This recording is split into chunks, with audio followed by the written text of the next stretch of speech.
I'm Dream Queen, you're in the cab with me. Thanks once again for rolling. My guest today is Wendy Young. Wendy is a photographer, filmmaker, and documentarian working out of Cerrillos, New Mexico. I've asked her to join me today to talk about her photography exhibit called A Long and Slow Surrender. It's an arresting collection focused on Confederate monuments and ideology across contemporary Southeastern United States. It's showing now through December 7th in Boone, North Carolina. You can see many of the photos in the collection at wendyyoung.net/work. Wendy, WendyYoung.net. Type it in. Follow along if you like. Wendy, thank you so much for joining me, and congratulations on your win of Best Documentary at the Madrid Film Festival this year. That's Divided Allegiance? Divided Allegiance, Untangling the Flag and the Cross. I love it. Yeah. I love it. And I want to get to how these projects one must have birthed the other. Yes. A Long and Slow Surrender definitely birthed Divided Allegiance, because you can't really look at our political situation and the Confederacy without understanding that the flag and the cross are incredibly tangled. There's so much to unpack here, here. And I know that I'm going to have you back after your journey to the... So let's just back up. We're back all the way up. Tell me about A Long and Slow Surrender and where it's showing and why. So in 2017... I had a friend who said to me, all those Confederate monuments got to come down right now. And I was like, ain't no damn Yankee going to tell me what to do with my statues. As a white friend or a black friend? It was a white friend. Really? Yeah. Okay. And I thought about it and I went, why did I have that reaction? And it really is born out of being born in the South and raised in the South and steeped in Southernness. And I love the South. Don't get me wrong. Love the food, love most of the people. And so I decided to set out and see what's the real story about these monuments. I mean, I grew up with them. There was one right at the edge of the parking lot of my church. Yeah, I saw. Yeah, it's gone now. Really? That one's down, yeah. And so, I mean, I read the inscriptions, but it never really meant anything to me other than, this is war, okay. And then you learn about the Civil War. I took AP History where we were supposed to be studying source documents. And we really never did. I never read the Letters of Secession until I started this project in 2017. I doubt many of our listeners have read the Letters of Secession. Mm-hmm. It's really interesting. Mm-hmm. So, and I also decided to set out and see how these monuments affect their communities, like what's going on around the monuments, because everyday life happens around them, right? Mm-hmm. Like homecoming parades and funerals and all this stuff. And so it was a 7-year journey of trying to unlearn what I had been taught, which is the lost cause myth, of course, that the South fought the war only to protect their states' rights. And that is true. Mm-hmm. But it's an incomplete sentence. Mm-hmm. The complete sentence is they fought to preserve their states' rights to own other humans. Mm-hmm. That's the whole sentence. And these monuments only represent the first part of that sentence. They don't represent the rest of it. So one of my questions is why? Like, where's the shame in white supremacy? The shame. I mean, obviously, the shame in white. No, but I mean, obviously, it's a thing. But like, why hide behind the myth of the lost cause? Why not just say, "Hey, we're hanging on to white supremacy. Love it or leave it." I mean, they say both at the same time. I know, it's crazy. It's like you get whiplash from listening to some of this stuff, and I'm not racist, but I'm racist. Yeah, I'm not racist, but I want to preserve this history that isn't the whole history. Mm-hmm. Like, okay, the monuments do represent history. I'm not going to argue that point. However, they do not tell the whole historic story. Yes, there's the history conversation, and what about the conversation of now? So, right. So I understand wanting to preserve history. We need to. I think both sides want that. That's what the truth part about truth and reconciliation is about. How does this filter through the poor whites today in these communities, as far as, do most of the people that you met think that they are white supremacists, and do they want to bring back the domination and subjugation of other human beings? That's a really good question that I haven't heard that question. I'm glad you asked me though. Yes, they definitely deny being white supremacists. Like, I'm not in the Klan, I'm not this, I'm not that. But I've never asked them, like, where do you fall on bringing back slavery? I mean, it's kind of like, I didn't think to ask it because it's such a weird, like, no one wants to bring back slavery. Right. But that's not a true statement either, what I just said. Right. Because there are some people that would love to bring back slavery. Right, because you're talking about the new groups that are coming up with well, just oligarchs and... I mean, the Patriot Front and Patriot Front. Don't get me started. Yeah, well, you're here to be started. I'm revving you up, right? Okay, so let's just go back to your story, though. You traveled for 7 years across, except for 2020. Yes, except for 2020, which was when all these monuments were coming down, and I couldn't go. It was so frustrating. On your website, wendyyoung.net. You talk about how many Confederate monuments there were historically since the Civil War, how many came down right after the Civil War. And I'm going to do a time jump here and say it looked like the bulk of them came down in 2020. That's correct. It was after George Floyd. Right. Yeah. And right before that, another chunk had come down after the Unite the Right rally. Yes. So what do you think is responsible for that uptick in removals? Well, I think people are finally, I mean, my personal journey shows me that people are finally starting to listen to people of color. Not everybody is listening, that is for sure. But I think that, like, I'm a 61-year-old white woman. And yeah, I'm more tuned in than most people my age. But I hear people saying things now that I was saying 7 or 8 years ago. So I think that things that have happened in public are really helping to shine the light for people like me that don't really have the experience of being oppressed. And you grew up in the shadow of all this. Absolutely, yeah. So you grew up in Pensacola, Florida. I was born in Jackson, Mississippi. Okay. But that is not why my son is named Jackson. No, you named him after Stonewall Jackson. No, right? God, no. It's on my Yankee dad's side of the family.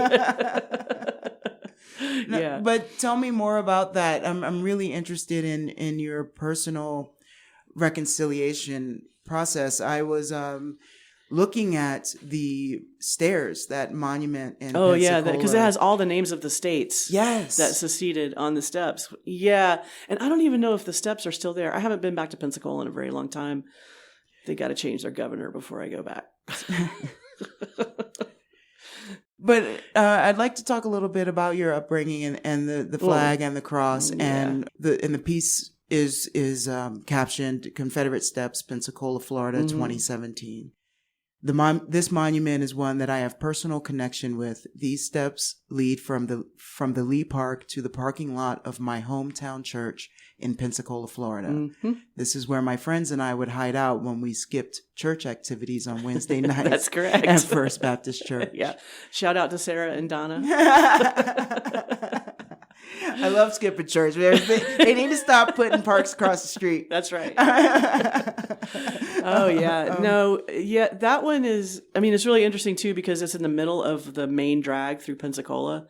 So the street goes around it on both sides. So it's called Lee Park.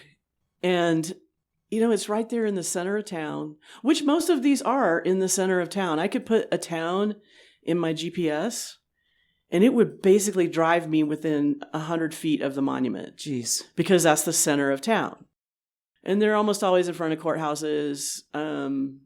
This one's in the middle of the street. There's another one in Lake Village, Arkansas, that's in the middle of the street, too. That's a pretty interesting one. I had to photograph that one 3 times before I got a shot that was worth keeping. Because of the traffic? And things? Yeah. And it was just like I saw it in a different way the third time I went. Mm. These monuments are really boring to photograph because this is the same guy. I'm not really photographing too many that were dedicated to specific Confederate people. Mm-hmm. Most of the time, it's just the generic to the Confederate dead, which means that they could easily be located in a cemetery instead of in front of governmental buildings, public spaces. And oddly enough, every time I presented that idea to either side, they would go, "Oh, yeah, we could do that." So to me, it seems that there is a compromise. There is an answer to this problem, except for in Florence, Alabama. I was going to say, I was just looking through my papers. Except for Florence, Alabama. Talk about what happened there. Florence, Alabama is in the north part of Alabama. Beautiful little city. My pawpaw was from there. And it's right just a little bit north of Muscle Shoals. So that's where all the groovy sounds came from in the 50s, 60s, and 70s. So it's kind of got a cool vibe there. And there's a group there called Project Say Something. And they are doing the Lord's work.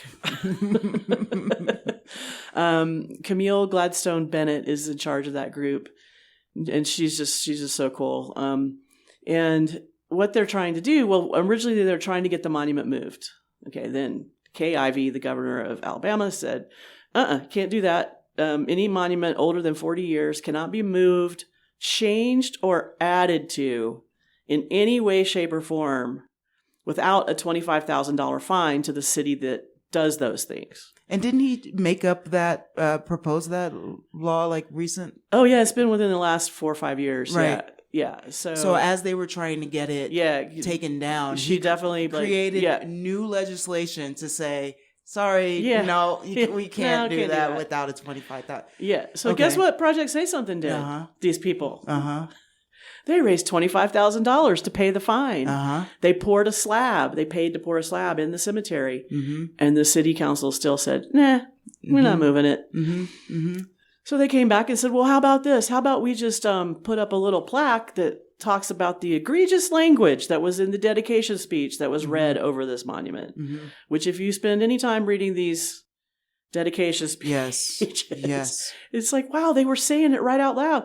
They were saying the quiet parts out loud, even back then. They were saying, oh yeah, the white race is far superior to the black race. And so we need to have this to remind our people that they're better than those people. That's not very American. or it's human. Entirely American. Yeah, exactly. It can go either way. Early day American. No, it's true. But and that's why so I'm going to let you finish about the plaque. So they wanted to put this plaque up, and I think that they had like 2/3 of the council willing to vote, and then they backed out at the last minute and didn't vote to put up the plaque. So now Project Say Something is putting billboards up with the faces of the city councilors. Wow. Wow. And saying, these people lied to us. Yeah. I mean, they have the $25,000, right? That they didn't spend to move the monument. And you can see in my photograph of that particular monument, the Patriot Front sticker on the light pole in front of it. And Patriot Front is a hate group. They don't believe that people of color or women have anything to contribute to society, except for women have uterus, the vessel. Yeah, right. I'm like, what do we have? Yeah, that's what we got. And so that is a group that I have now seen their presence around 2 different monuments, one in Texas and one in Florence. Where's the one in Texas? It's in Cleburne, Texas, and it is of General Patrick Cleburne, who was a general from Tennessee, but his Texas soldiers loved him so much. Oh, guess when that monument was erected? 2015. So the oldest monument that I photographed is in Natchez, Mississippi, and that one was erected in 1895. The rest were erected post-Reconstruction and during the Civil Rights Movement. Exactly. And that's where we're going to get into that.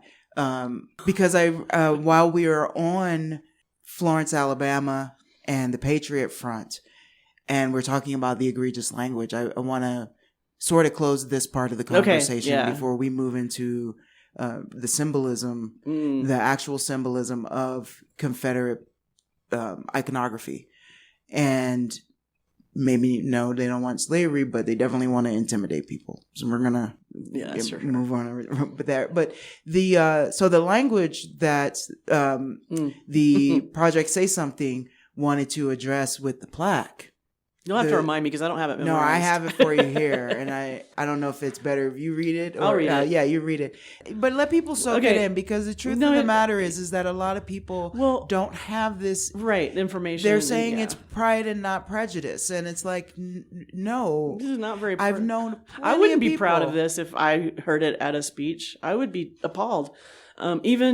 I mean, I don't know. That's what makes you different. That's why you did this exhibition. So. Also, I want to point out that where I come from, I mean, the Baptist Church, First Baptist Church, Pensacola, Southern Baptist Convention, I believe when you speak words over something, that's a prayer or an incantation. That's if you're playing D&D or whatever, Okay.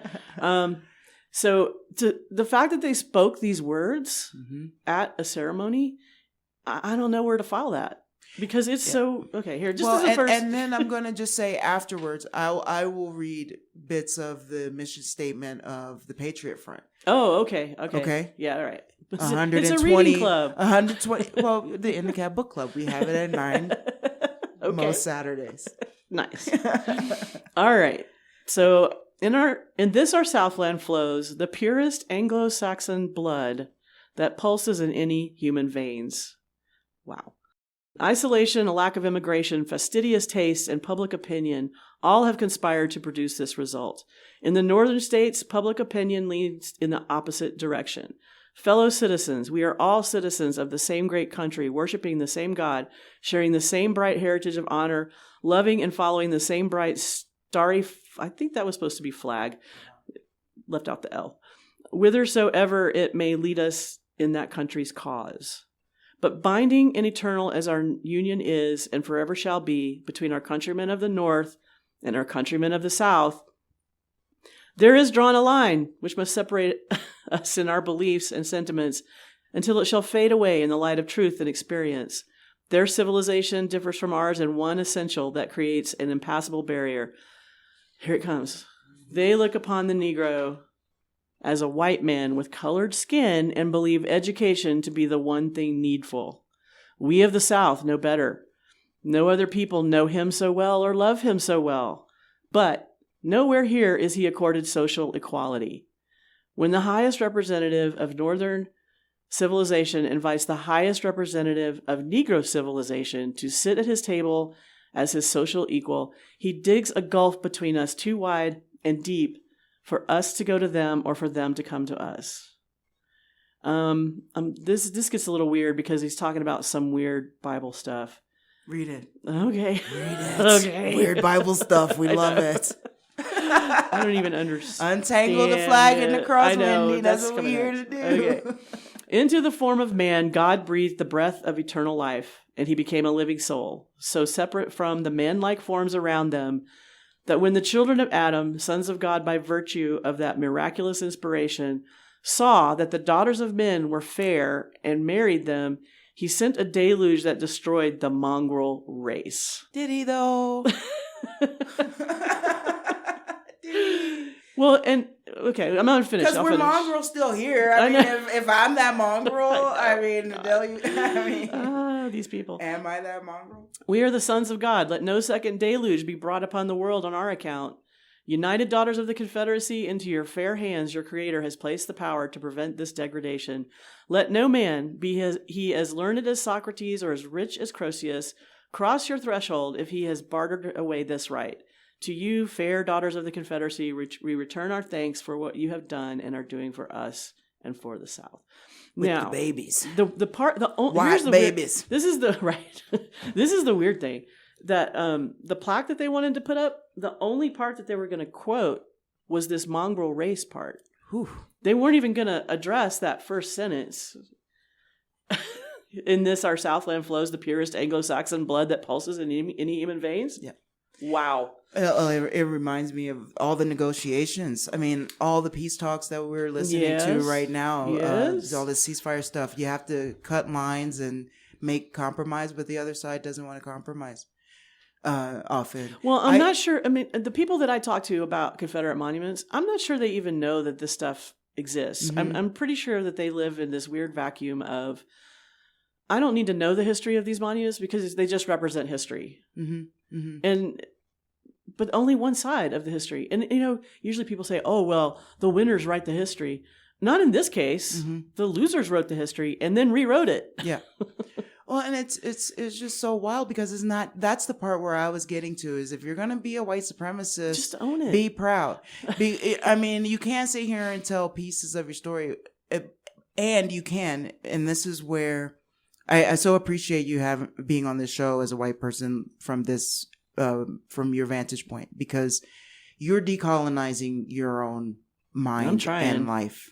This is part of this journey for you. It's centered in the journey to wake yourself up. Absolutely. And so the way that the advantage of telling part of the story is they get to be insidious and perpetuate this over generations and hundreds and hundreds of years. Yeah. I love the part, and I've met people in real time that are like, no other people know him so well or love him so well, but nowhere here is he accorded social equality. I love my Negro. I'm just going to say Negro, but nigga Jim, we love him. The magical Negro can come and save my bacon any day. But only this far. But you will never be equal to me. It's so weird. So then we come and we fast forward 120 years. Okay. Where are we going now? Because this was you know more about my work right now than I do. It was last night. I'm like totally. I crammed before the test. Ask me at lunch, and I won't remember anything. But this will be archived on In the Cab Radio at Mixcloud and on YouTube. Oh, cool. Within the week, I'll have links out. So that excerpt for the dedication of the Eternal Vigil was in 1903. Yeah. So that's post-Reconstruction. That's post-Reconstruction. And then I have here on the Patriot front, the photo that you have. Yeah, with the sticker. General Claiborne. That's a different one. That's Cleburne. That's in Texas. That's the one in Texas. Claiborne, Texas. Yeah. It's Claiborne, Texas. 2023 was when you took That's when I took that picture. This picture. So you quote the mission statement from the Patriot Front, their website. Yeah. Here we go. Hold on, y'all. I'm trying really hard not to use a messed up accent or make fun of these people. Okay. Because it's not funny, but we have Sagittarius. It's trauma. You have to make it funny. That's right. All right. When our pre-Columbian forefathers left their European homes, they found a common cause and a common identity as Americans. Timeline. But anyway, from the varied nations and cultures of Europe, a new nation was forged in the fames of conquest. To be an American is to be a descendant of conquerors, pioneers, visionaries, and explorers. This unique identity was given to us by our ancestors, and this national spirit remains firmly rooted in our blood. Our mission is a hard reset on the nation we see today, a return to the traditions and virtues of our forefathers. America needs a generation of brave men to fearlessly rise to face all threats to their collective interests, a generation steeled in their effort to realize their grand vision of a new nation. This gathering of the faithful, the true inheritors of America, will urge our people onward. Hey, yeah, that was like written in 2023, probably. Maybe 2020. Yeah. So we have that. And I just want to say, aside from the history lesson that's needed on that first sentence, I just love how the supremacists, they wrote down in the Mississippi. Is it the Mississippi one? State letter. Here we go. It's the more succinct one. Yeah, I love it though. These products are peculiar to the climate, virgin on tropical regions, and by any imperious law of nature, none but the black race can bear exposure to the tropical. We're so sun. fair. We don't want to get a sunburn. Oh my God. Yeah, that one. So that was the one that like really kind of sealed it for me. when I read that, Yeah. and like I was born in Mississippi, spent the first 5 years of my life there. Mississippi's got work to do. How did that tropical climate handle for you? I was fine. I was fine. Yeah, it didn't bother me at all, and I had to toil. We had a 1/4 acre garden, and we had 2 acres, and my dad always planted like it was 1/4 of an acre. We had beans and greens and corn and all this stuff. That was my chore. Yeah. But I survived it. You did, but and before I can already hear people got smoke coming out their ears because but you do acknowledge in your work the hard work and lifestyle that was imposed on people, that is chattel slavery. Yeah. I mean, we're gardening versus gardening is not the same thing. Yeah, I just want you to say that for credit on the show because if we let that hang, I'm just saying that I survived the tropical sun just fine. Little bit of I think that my ancestors could have toiled in the field also. Yeah. Without enslaving people. No, but you were talking about in this work the lash, what you began to understand was the experience of Black people back then. We weren't even considered people according to a lot of this documentation. It's crazy. So let's talk about the symbolism, as most of these monuments were erected post-Reconstruction. Mm-hmm. And a lot of what I've understood, the symbolism behind the weaponization of the Confederate flag was really thrown into full force during the Black Civil Rights Movement. Yes. In the 1950s. Yes. In the South. Yes, absolutely. And, I never had an inclination I don't think I ever had anything. I mean, I watched Dukes of Hazzard. They had the General Lee and the flag on the hood. But I never really... Just a couple good old brother, boys. Yeah. My brother had a car. I don't even know what kind of car it was. It's like I don't know. It's not a Matchbox car, but a little bigger than that. And I did save that, and I have it in my studio, and it does have a Confederate flag on the hood of the car. That's kind of like my weird collection of weird things. Mm-hmm. Mm-hmm. But I've never really owned anything with a Confederate flag on it. Even before I was conscious that it was a bad thing. I don't know. It just didn't seem. Is it a bad thing? What's your synopsis? For me, it is. For me, it is a bad, not a bad symbol. That's kind of a weird. It's a symbol that has been used to foment hate, and I'm not down with that at all. Like, we should be promoting love and peace and kindness and understanding and I don't know, all the good words. So I'd like to go back all the way to the beginning of the show. Okay. And talk about the love of the South. Mm-hmm. And it's something that I've been reconciling with in my life. Sure. I'm from Washington, D.C., which is the South. It's not as South. Oh, no, you're damn Yankee according to where I grew up. Yeah, I'm sure. I'm a damn Yankee according to myself. I went and lived in Atlanta for a summer. I was like, oh, hell no. You don't talk to me like that. Who do you think you are? Who do you think you are? Oh, my gosh. Yeah. However, but it's still south of the Mason-Dixon line. It's still right there smack between Maryland and Virginia and West Virginia and all of that. Yep. Our customs are similar. Our weather is similar. You got the humidity. You definitely got the humidity. Yeah. And most of our ancestors and immediate relatives mingled up and down the coast. Mm-hmm. I refuse to be afraid of the South. I refuse to Oh, thank you. No, seriously. Yeah. This land is all of our land. It is not really in my experience of driving across country, I find that most people are just good people. Mm-hmm. It's true. Even the guy that I interviewed, Mike Taylor, who's the vice president of the Confederate Riders of America, which is a motorcycle club. Right. Let's talk. I was supposed to meet him in a public place. I found him on Facebook. That's a long story. And this is a stranger that you met on Facebook. Yeah. Okay. And I met my husband on AOL. Okay. In a chat room. So what can I say? So Mike agreed for me to interview him and talk to him. And at that point, I really didn't know what I was doing either. So I kind of feel like I was very naive in the beginning of this journey. And I just kind of wanted to hear what he had to say. And of course, he gave the whole, heritage, not hate.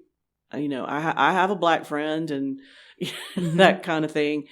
And we couldn't meet in public because he had 2 teenage girls. Okay, that sounds really bad. Sorry. He had his daughter and a friend, and they wouldn't get out of bed. And so he's like, I can't leave them here alone. So can you come to my house and we'll talk? And so he cooked breakfast for me, and we hung out. And he has this cute little laugh, and he's a funny guy. And like, if we weren't talking about this stuff, I probably would have like really enjoyed hanging out with him. I don't know that I can hang out with him anymore. Oh. Mm-hmm. Because I feel so strongly about what I learned that I would just want to change his mind. And you can't change people's minds. They have to do that work on their own. Isn't it exhausting? Mm-hmm. Mm-hmm. It's more exhausting for y'all than it is for us. Mm-hmm. I feel like it's my job to spread this word and talk about it and say, look, the melanin in my skin does not matter. Mm-hmm. The melanin in your skin doesn't matter. It's like who we are as humans. Mm-hmm. And I don't understand where we got so off track. And then going back to what you were talking about, we love our slaves, but we really don't respect them. I don't know how you can say that and still feel like you're a, quote, good Christian. Ooh. Yeah. Wow. There's music that we wanted to play, and I here also want to keep going. Well, I tell you what, can we just, okay, so yes, here. Yeah. All right, so I started this project in 2017. Yes, that's going to bring it back to that. And I needed to find a title for this project, and I was vacuuming one day and listening to music, and Kate Campbell, who I call Kate my Southern muse, because she is the soundtrack of my travels. She and Will Kimbrough and a bunch of other people, but they've come to be friends also. And so I was listening to Look Away by Kate Campbell and Walt Aldridge, and this line jumped out at me while I was vacuuming. It's a long and slow surrender retreating from the past.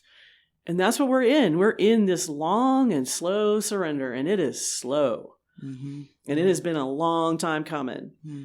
So, her lyrics are very poignant to me. And the song will just kind of take you to the South. Let's talk about that song. Okay.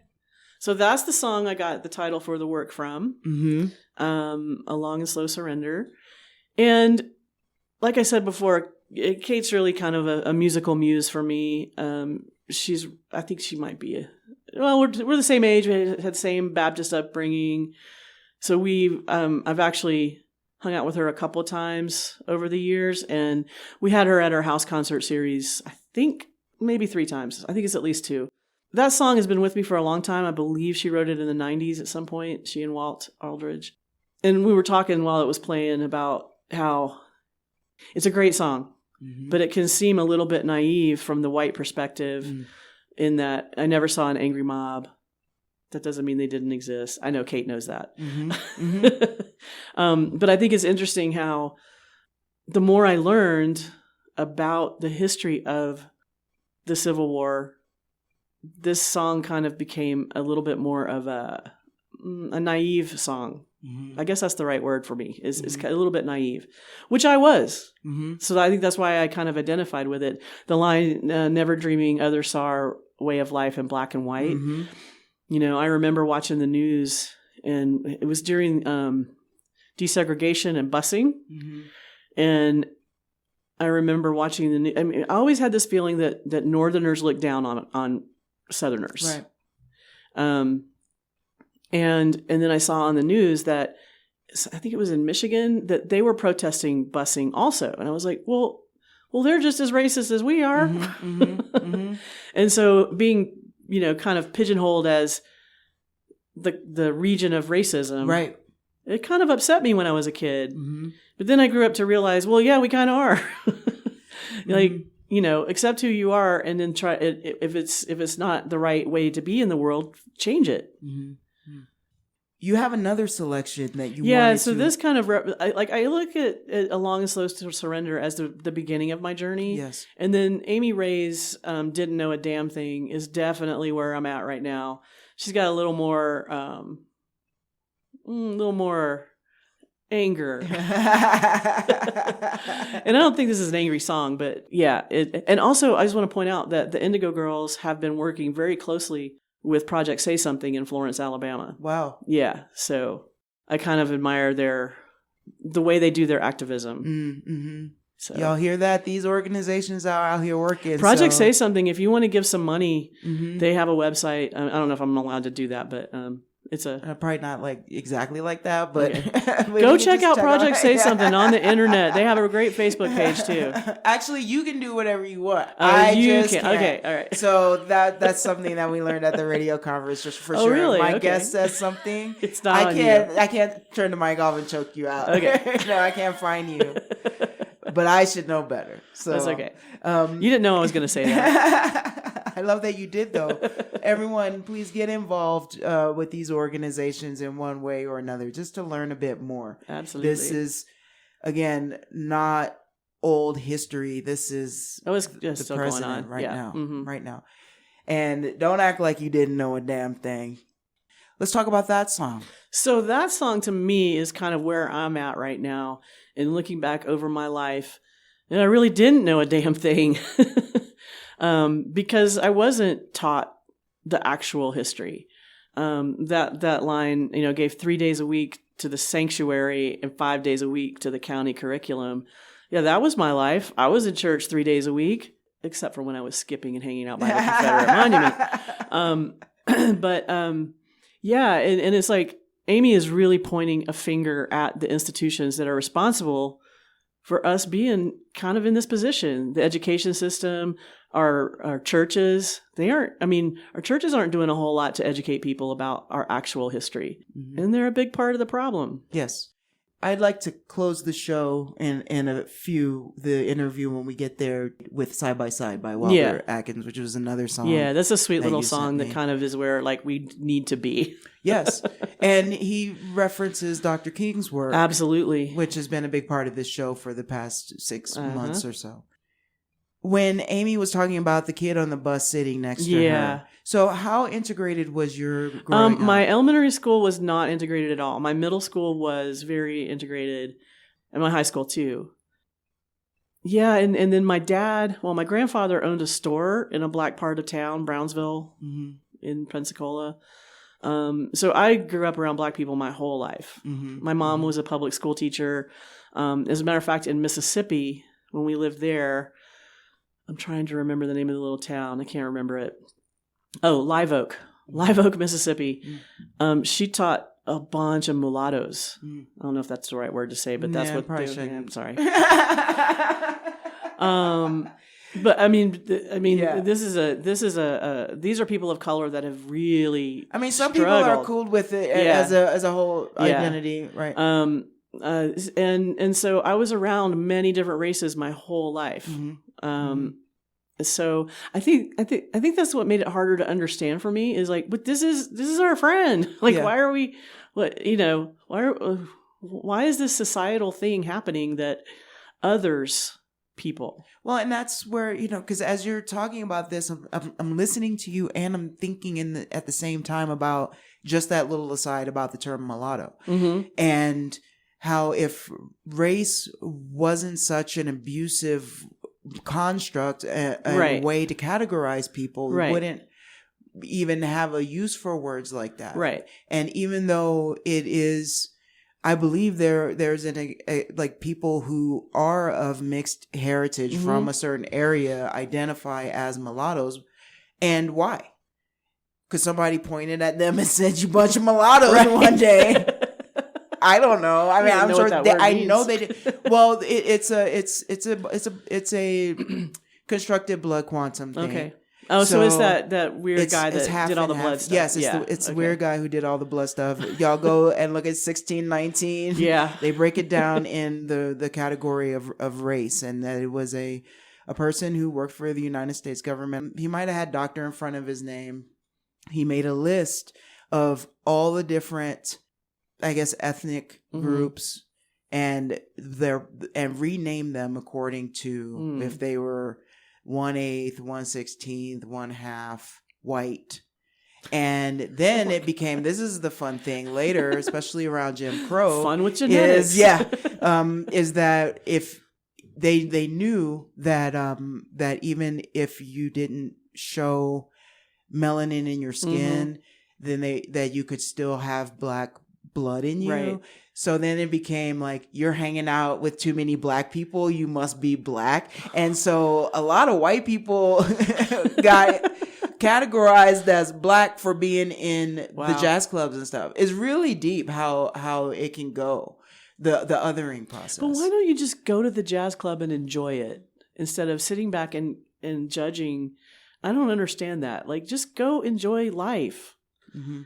Why is that so hard for people? We have 5 minutes left in an hour. I got some real controversial paperwork on that, and it actually there's some theories around melanin and genetics and how maybe some people are afraid of being replaced or bred out, so to speak, because melanin is a dominant characteristic. And so if there's too much race mixing, white people will disappear. And so there's some I mean, how does that affect me? How does it affect you? Well, we'll go back to who was it talking about them white babies? Yeah. Come on now. I know. That's why they're killing sympathizers as well, you know. And I have to say that thank goodness for all the work that our ancestors have done and that we are doing to make it so that you and I can sit in a room together and have this conversation on the radio. You know, it's crazy. It's a beautiful thing. How can people locally see your work? Oh, well, I'm hoping to. This isn't firm, but I have to give a talk in Boone, North Carolina on November 7th, and I kind of want to do a practice talk here. Mm-hmm. So if I do it, it'll be on a Sunday afternoon at the State Park building in Cerrillos. Oh, nice. I'm not, it can't be next weekend. It's obviously not this weekend. So it's going to be one of the last 2 weekends before it'll have to be that last weekend before November 2nd, because Jackson and I are leaving on November 2nd to drive to Boone. And then Corey's going to fly out. I have my 2 kids with me. Yeah. So if I do that, I'll post it on my Facebook page and, get the word out. So, but I want to do a little practice run. So great. And your Facebook page is? It's just Wendy Young. I'm very easy to find online. Yeah. And is there a signifier? Sometimes it could be Wendy Young, the stripper out of. No, I'm pretty. It's me. You'll know it's me. Yeah. Okay. Okay. I have my cover image is a photograph I took that says "Quit starving and bombing people." Okay. Right on. So look for that. Can people see the movie, the film? Divided Allegiance. That's my little trailer. I want it to be a longer, like an hour and a half. This is really at 5 minutes right now. Dealing with Christian nationalism, which was born out of this work. I really wanted to do a body of work about patriotism. And then I realized that patriotism has been infected with white Christian nationalism. Yes. And I'm going to try to fix that.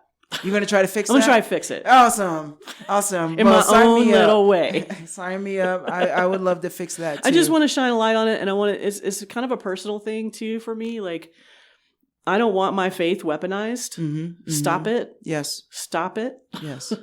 So it's just as much to protect my faith as it is to protect our government. You can't put those two things in bed together. It never has worked, and it won't. You mean they can't be side by side? Oh, what a great segue. Let's talk about this song. Okay. Yeah, that's just like a really, to me, that's where we should be right now. That's like kind of where I feel like I'm leading into my journey. This song really kind of shows where I feel we should be already. And I thought we were. Yeah. When I was growing up, I thought, oh, we solved racism. Mm-hmm. I thought that too. Yeah. And look, I go to school with black people. We're fine. Yeah. Yeah. And then I went to the University of Southern Mississippi in 1981. Mm-hmm. Segregated dorms. Wow. Yeah. Wow. Was that 1981. College? Was that college policy? Or was it well, chosen? they didn't say it Unspoken. was. But there were no black girls in my dorm. Mm-hmm. And my roommate and I had this weird job one semester where we had to, I'm showing my age here. I was going to ask you to show your age actually, Okay. so that people had a frame. Yeah, I'm 61. And I don't know if you remember, but dial phones. Oh, yeah. They had a little sticker in the middle with the phone number on it. Mm-hmm. And so my roommate and I had the job of peeling off the old stickers and putting a new sticker on because we were changing the phone system. So we had a master key to all the girls' dorms on campus. And we would go in and change we had to announce, we had to knock, we had all that stuff. And that was the first time I saw Prince.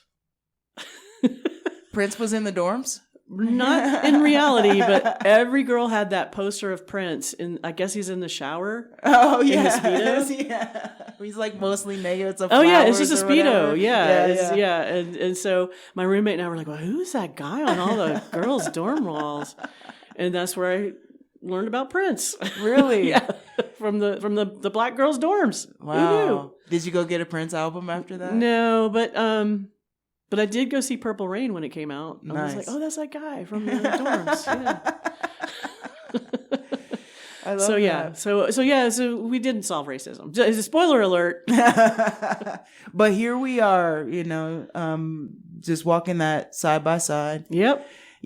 Trying to turn this darkness And into you know what? light. It's really not that hard, turns out, to walk side by side. Can we talk a little bit about Christian values and how these projects are working together for you right now? Well, like I said, the Divided Allegiance came out of Long and Slow Surrender just because of what I was learning.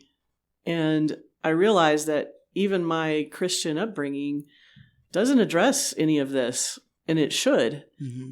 And until we have reconciliation on a lot of things, not necessarily just race, but power, labor, all those things. And I currently go to church, and my church is a little different in that it's non-denominational. We don't pass the plate. Yeah, there's a box at the back where you can put some money if you want it. And we try to support our local community first before we start supporting things, outside of our community. Mm-hmm. And I like that. I think that the churches need to put their money where their mouth is, mm-hmm.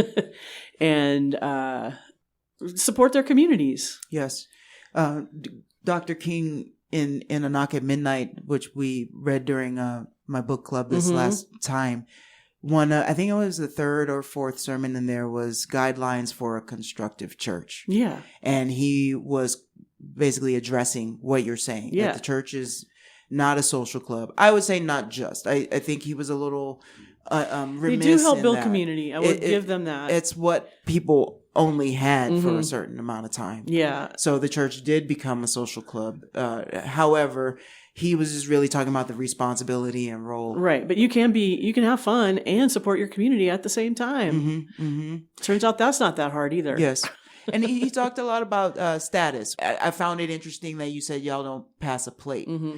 But I think it's great that they don't do that because Dr. King would say, we don't need to brag about our titles when we're going to church. No. We have this many doctors that go here. We this many lawyers. We have this many businessmen, and our church is the richest, most prestigious church. Which that's the church I grew up in Pensacola, Florida. Mm-hmm. It was the church that all the doctors and lawyers went to, and I wasn't a cool kid. I know that's hard to believe. Just kidding. But you know what? I made lifetime friends there. I shouted out to my friends Sarah and Donna, and I just talked to Donna. Actually, she prefers to be called DM, but I talked to Donna the other day, and Sarah. I stayed with Sarah in her cabin when my show opened in Boone. Like lifelong friends because we were kind of outcasts. Mm-hmm. Mm-hmm. So we weren't really the cool kids. Was your church integrated? Oh, no. That's another thing that Dr. King was very famous for No. saying, is that Sunday morning is the most segregated Exactly. hour. I don't know what the population looks like now, honestly, but back when I was going there, that's been a long time, almost 30 years. Yeah. I have no idea if they've progressed past that or not. So what do you think tied the cross and the flag together? Power. It's all about power. That's in control. It's mammon. I don't know if you've heard that term. It's the mixture of money and power, and it's really what Jesus came to battle. Is that he did not flip tables. Yes. In the Roman Senate. Right. Where did he flip the tables? That's right. In the church. I love that.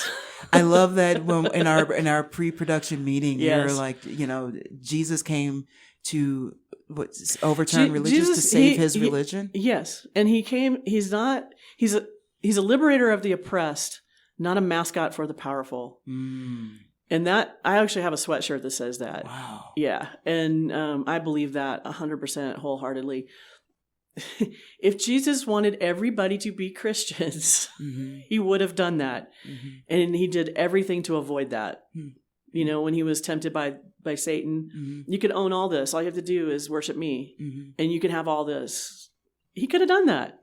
He could have ruled the world. And I realize that we're talking about some supernatural stuff here that is I am a believer. Yeah. But I'm not going to force everybody around me to be a believer. Yeah. Tell me a little bit about your belief and how that's changed from childhood to now. Well, I think we talked about how I kind of left the church when I moved to New Mexico. I didn't try to find a home church here when I moved here because I was kind of done with it. I was like, whatever. It was cool. But now I'm on to something else. Let me figure out where I am in the world, who I want to be, that kind of thing. And then I was taking a religion class at the College of Santa Fe from Brother Mouton, one of my favorite professors. It was a class called 5 Strange Books of the Bible. So we did Ecclesiastes, Song of Solomon, Job, and Revelation. Once you get to Revelation, you can't find another strange book. So we only did 4. And Brother Mouton was talking about, I don't even know the scripture reference, but we were in Revelation, and he said, the kingdom of God is how we treat each other. And I went to church 3 days a week, my whole childhood. Nobody had ever put it in those terms. And then if you look at the Lord's Prayer, the second line, thy kingdom come, thy will be done on earth as it is in heaven. We're supposed to be bringing heaven right now to earth. Forget that afterlife stuff. We don't know what happens. I can't tell you what's going to happen when your body gives up and turns to dust. I can't tell you what's going to happen. I believe we go on. I don't know how. But right now, this is what is important, is loving your fellow man, taking care of your people in your community, and all that other stuff will happen if it's meant to happen. If it's not meant to happen, it's not going to happen. So then how do guns, God, and guts come through these Southern Christians? Oh, bless their hearts. So we talked about the 2 Jesuses. There's American Jesus.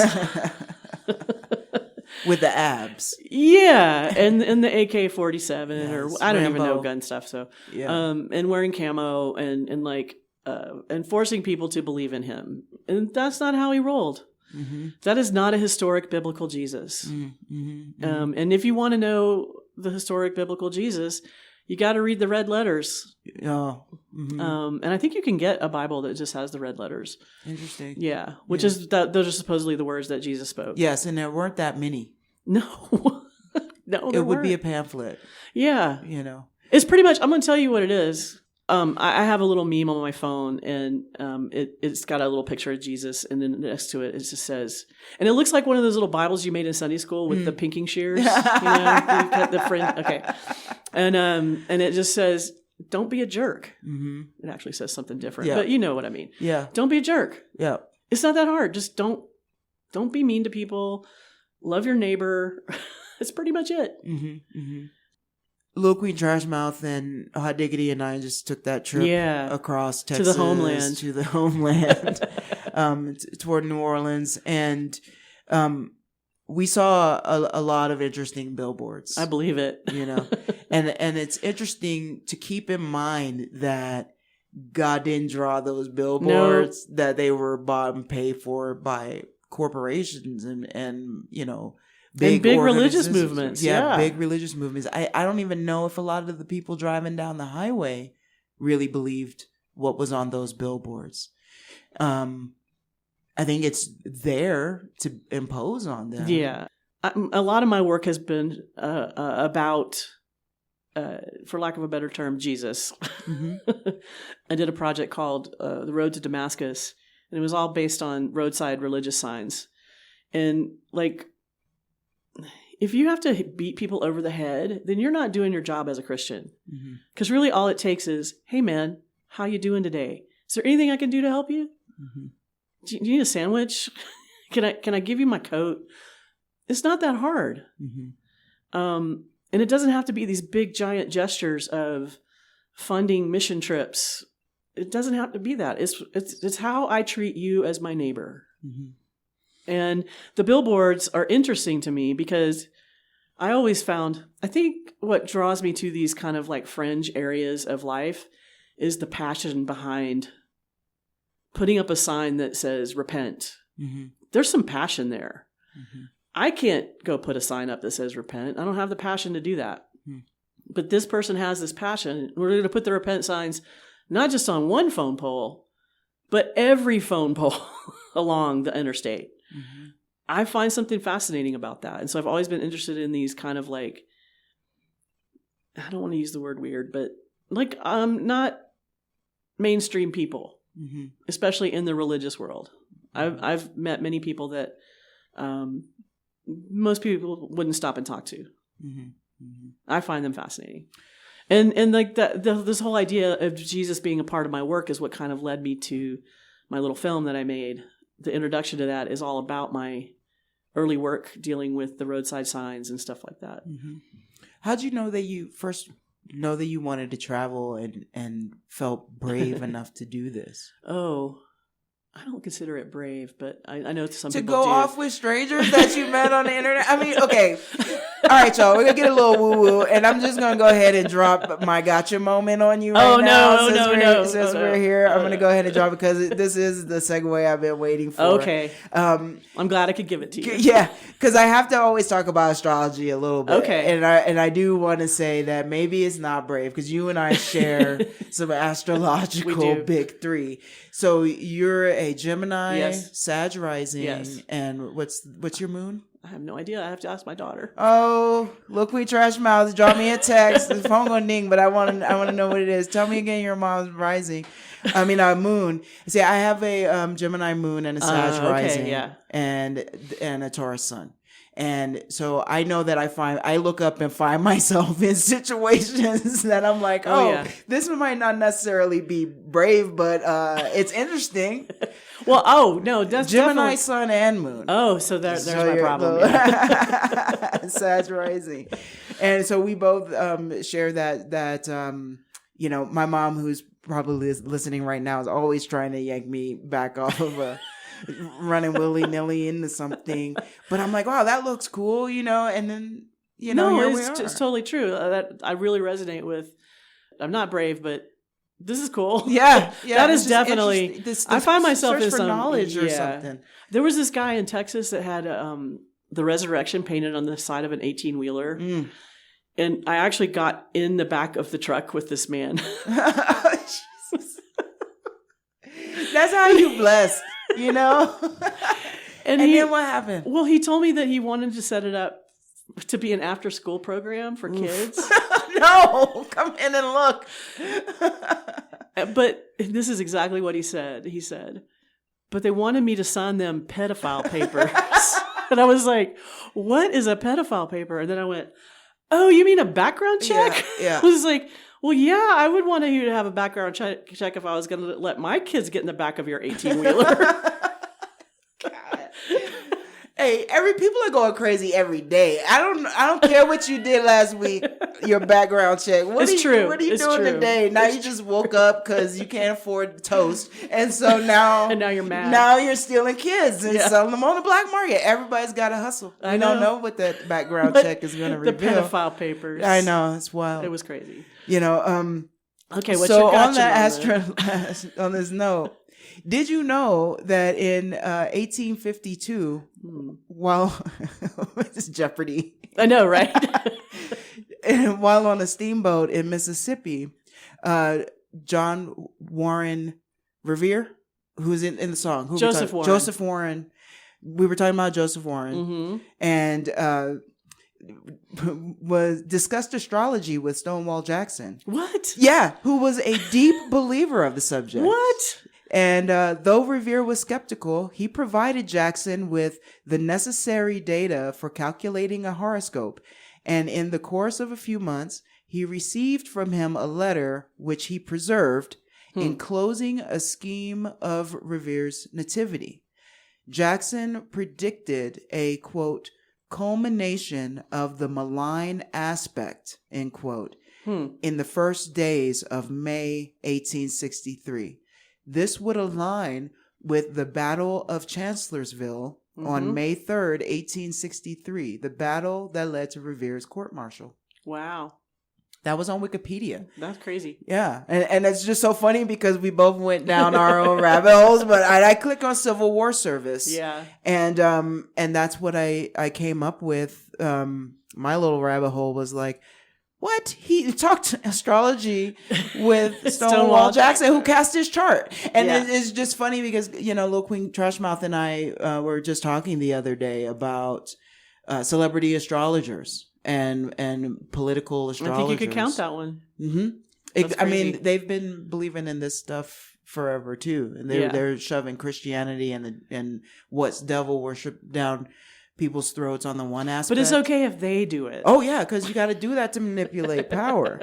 And they're all divinely, inspired, descended from, God in their own special way. Another fun fact about Stonewall Jackson. He was shot by his own men when he was returning to camp, and they had to amputate his arm, and the doctors threw it in a pile of arms because there were piles of arms and legs. And a priest pulled it out and took it with him, and they buried it along the way. So Stonewall Jackson's arm is buried away from his body in a separate place. Wow. In Virginia. Wow. Yeah. Wow. And then he went on to die after the wound. But yeah. So you can go visit Stonewall Jackson's arm grave. Wow. Mm-hmm. I have not been there yet. What's funny? What that brings to me, and this is how I'm going to wrap this conversation because it's kind of going off the rails.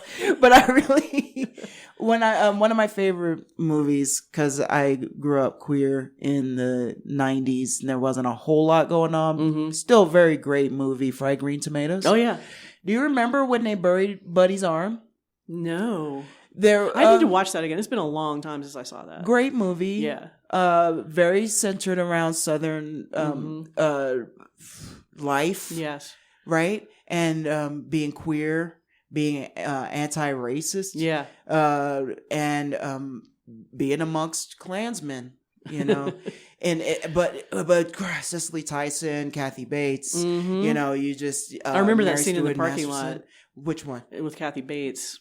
Which scene? Isn't that where she rams she rams the car. Tawanda. Yeah. But in the beginning, when they're telling Ruth and Idgie's origin story, Idgie's little brother, Buddy, got his arm severed. The train ran over his arm. Wow. But you just see, sorry guys, spoiler. You see the kid playing by the train tracks, and then you see, his foot gets stuck in the thing. Oh, yeah. And then, we're all like, what's happening? And then you see the train coming and he can't get off, and then the next thing you know, they're panning everybody in black looking really somber, and then they pan Buddy.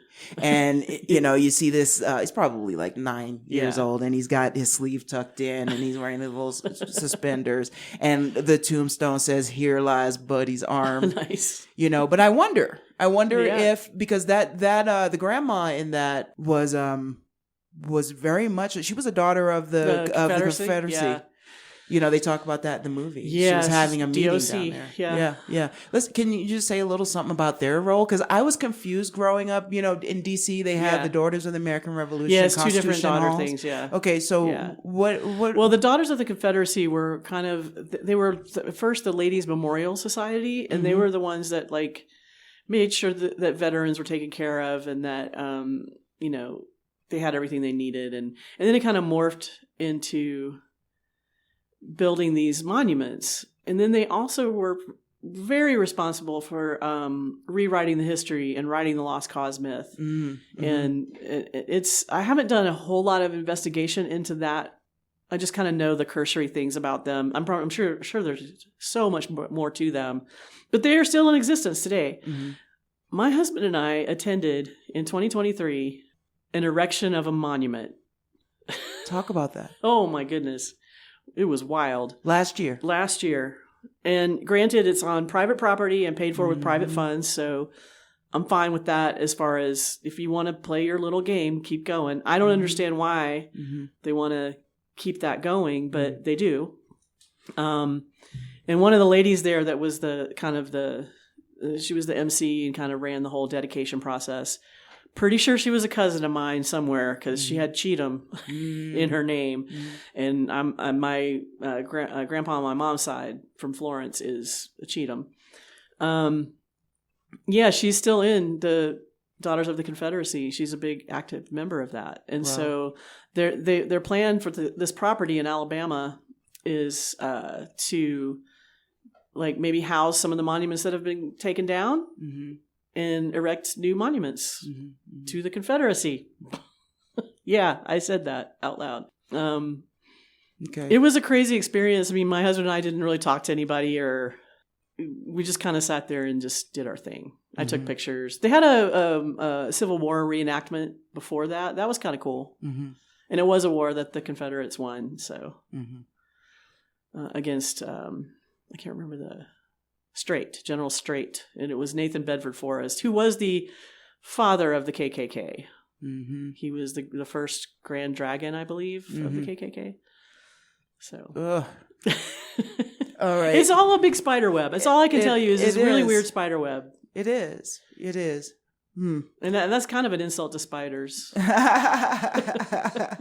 Well, they have great architectural talents, those spider webs, and I enjoy storytelling and story weaving, and it's in telling our truths that we can learn more about each other and learn how to get along together. Speaking of trauma lenses and things like that, we touched on how we each see the world through our own lens. And we for do. Some people, that's based on a lot of trauma. Mm-hmm. I don't think I view the world through a traumatic lens or a lens of trauma, but I think we all have our own things that we've experienced that we bring to the table. And I guess my thought process in doing this kind of work is if I can share with the world what I'm learning and encourage them in their learning journey or unlearning journey, then my work here is cool. I might not be done yet. I don't think I'm done yet. Oh no. But I love that. Yeah. And would you please say what you're hoping that your trip back east that's coming up? What are your intentions? Y'all are going to drive? It's probably my son Jackson and I are driving. We're leaving on November 2nd, and I have to be in Boone. I think on the 6th. I think I need to be there. And so I'm not really doing work. It feels weird to go to the South and not find monuments. You're going to take a picture of something. I'm going to take a picture of something, I'm sure. But my path in the years before was all wound around the monuments. I would go to certain towns because they had a monument. Now I'm not doing that. And so it feels a little weird. I feel like I've lost a friend. Yeah, those crazy monuments. Yeah, yeah. But yeah, Jackson and I are doing that. We're going to make this a food trip because he's 19, so we can't make it a drinking trip. Right. And I'm going to give an artist talk on November 7th, 2 days after the election. Mm-hmm. That'll be interesting, driving through the South during the election cycle. But my question, we talked about that, and I'm like, what do y'all think is going to be the purge? Like, what are you worried about? I don't know. It's going to come right out. There's a Yankee, it's a blue state person coming through. We're going to get Honestly, whenever I travel in the South, I'm always a little concerned about my license plate. Yeah. Because people don't know New Mexico is a state. Mm-hmm. And so it says USA on the It does, but I don't think they read that. If they can't read nothing else, they can read those 3 letters. I say USA, okay. But I have been mistaken as being from Mexico before. It's kind of funny. Yeah. I think it's going to be an uneventful trip. I mean, my main concern is driving into Western North Carolina, which has been hit hard by Helene. Yes. But my sources at Appalachian State University say my talk is still on. Yeah. I wouldn't be surprised if it got canceled, though, honestly. Now, you just talk real quick about your ties to that school what brought your project there. So Marianne Redding is the curator of my show there at the Turchin Center for Visual Art. And Marianne was my department chair at Santa Fe University of Art and Design. Mm-hmm.